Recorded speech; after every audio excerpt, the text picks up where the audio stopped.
constant rule is that the derivative of a constant is 0. So here I'm saying the derivative of a constant is 0. C is a real number, any constant. So in particular, what that means is that when you change x, c is unaffected. So I'm taking the derivative with respect to x, so this means I'm measuring how this quantity changes when I change x. And so if c is something that doesn't change when you change x, then its derivative is 0.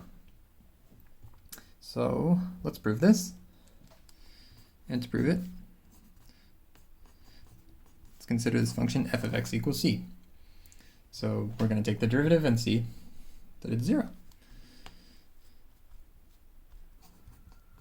The definition of the derivative says that the derivative of the function, any function f, is given by this expression right here. So f prime at x is, the limit as h approaches 0, f of x plus h minus f of x over h. So let's see what happens here.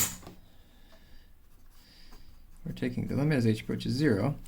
What's f of x plus h? Well, f of x is c for any x. So no matter which number I plug in here, a c comes out. So I plug in x plus h, a c still comes out. So on top we just have c minus c, because f of any number is c. This is a function that's constant, right? No matter what you plug in, you always get c. And so I end up with the limit as h approaches 0 of 0 over h.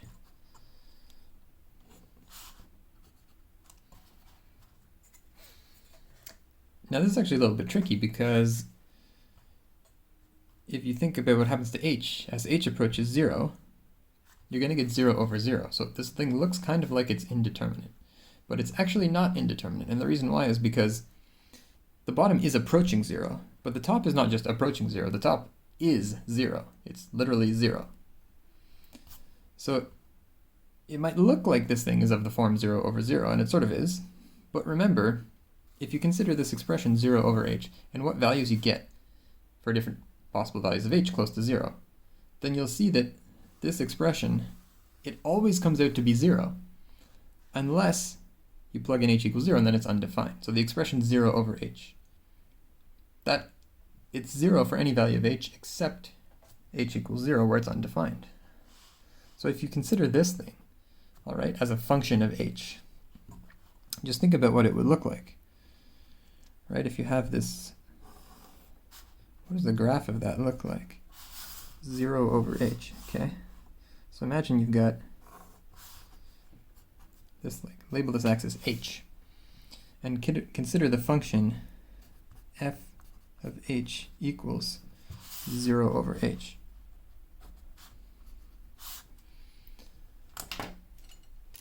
I'll draw that graph in blue with this pen. If you plug in any number here for h, like h equals 1, h equals 7, h equals 0.3, any number for h except 0, then the output of this function is going to be 0. So if you think about what the graph of this thing looks like, it looks like that. This function is equal to 0 everywhere except at h equals 0. And so if you imagine what happens as h approaches 0 from both sides, what's the limit as h approaches 0 of this function? It's 0. Because even though there's an open dot here where it's undefined, we're not plugging in 0, we're evaluating the limit as h approaches 0, and so you get 0 as your answer. So this really is 0. So that's it, that's our proof done. We defined this function, constant value c, use the definition of the derivative, and we ended up with 0. After observing that this expression here, considered as a function of h, it's 0 everywhere except at h equals 0, and because we're evaluating the limit, this limit's going to be 0.